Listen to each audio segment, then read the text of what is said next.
I love a challenge. I don't know about you, but I love a challenge. This question is a challenge. Take a look at it. It says, I've got this crazy polynomial right here. And it says, I'm going to divide this by x minus 1. I'm going to get some sort of crazy remainder. Okay, well, so what?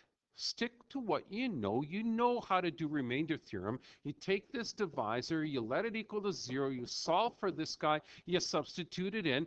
That better give you 4. Oh, yippee skippy. Okay, so here we go. Let's just put it in. So what if I got a k value up front? I don't care. K, let's put in the 1 cubed plus p times 1 squared minus 1 plus 3. Let's figure it out. 1 cubed is 1, so I got a k here. Cute. 1 squared. Okay, that's 1. So I got a p here, right? I got minus 3 plus, or sorry, minus 1 plus 3. I'm getting too excited here. And that better equal to my remainder. That better equal to 4. Well, let's combine everything. Let's see what we get. Minus 1 plus 3 is 2, so I still have k here. I still have p here. Minus 1 plus 3 is going to be plus 2 equals to 4. Bring the 2 over. I got k plus p equals to 2. There's my one equation. But you know and I know I can't solve that. You can't solve something that has 2 variables but only one equation. I'm going to need a second equation.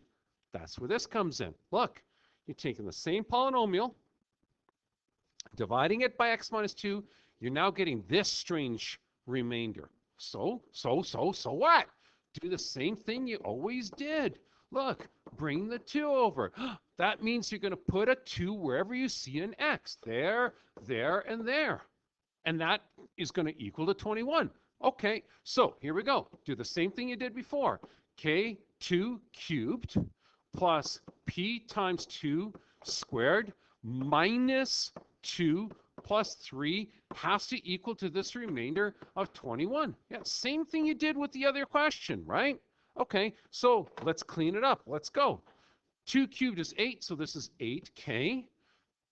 2 squared is 4 plus 4p. Minus 2 plus 3 is plus 1 equals to 21. Clean it up even more. Bring the 1 over. You got 8k plus 4p equals to 20. But here's something else I bet you don't see. Do you realize that every one of these values has a factor of 4 in it?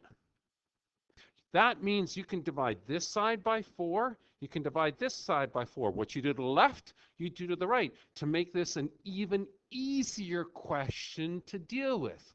Plus, this gives you something incredibly nice to wear in the winter time. Watch. 8k divided by 4 gives you a 2k. I love that joke. 2k, what you wear in the wintertime, get it? 2k. Oh, fine. 4p divided by 4 is just p. 20 divided by 4 is 5. Look how pretty that is. So much nicer. But check this out. You now have 2 equations. And if you got 2 equations, you have 2 unknowns, you can solve this. And the way I'm going to solve this is very, very simple. I'm going to use elimination. And you're probably going, wait a second, elimination? I haven't heard that since Math 10C. Well, yeah, okay. Guys, come on. Elimination's the easiest one in the world. Look, you have a p here, you got a p here. Just multiply this guy by minus 1. So you got minus, so everything here, by the way, has got to be multiplied by minus 1. So in other words, you got minus k minus p equals to minus 2. And watch what happens when we try to add these guys together. The p's cancels. That means that the p's were eliminated. So look, 2k minus k, that gives you k. Okay, p minus 2, k works out to be 3. Lovely. Now you know the value of k. You can now use this value of k, substitute it back into one of the original equations. Now you can find the value of p.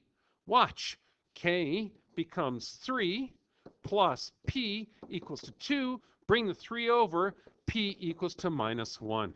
Now you know what p is. Now you know what k is. Everybody is happy, right? I'd be more comfortable knowing that we've checked our solution to make sure it actually works.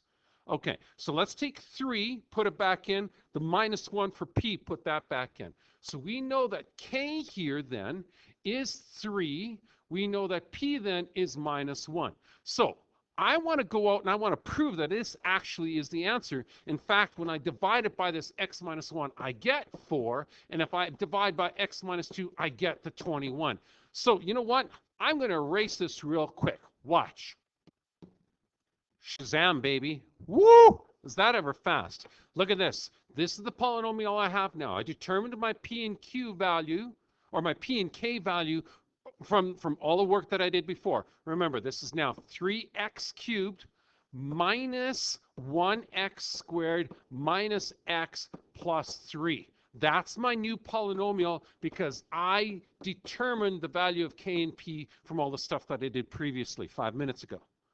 Okay, so let's see now if I actually divide this by minus 1, I actually get 4. Huh, that's the trick, right? Well, we can do this either by remainder theorem, or we can just substitute it in, or we can just turn around and we can do synthetic division. We need the practice. Let's do synthetic division. Divide by 1. Okay, 3 minus 1 minus 1, 3.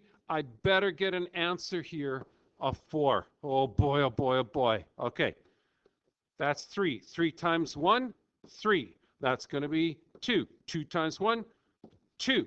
That's going to be 1. 1 times 1, 1. And look at that. Lo and behold, my answer is, in fact, a remainder of 4. Woo! That worked. Okay, let's do the same thing for this guy, and let's see if we get a remainder of 21. So x minus 2 equals to 0, x equals to 2. Here we go. 2, that's 3, minus 1, and 3. So my remainder down here better be equal to 21. Let's see. There's 3. 3 times 2, 6. That gives me 5. 5 times 2, 10. Whoa, okay. Minus 1, that gives me 9. 9 times 2 is going to be 18. 18 and 3, oh, look at that. Life is good. We figured out this really neat, challenging question. Awesome.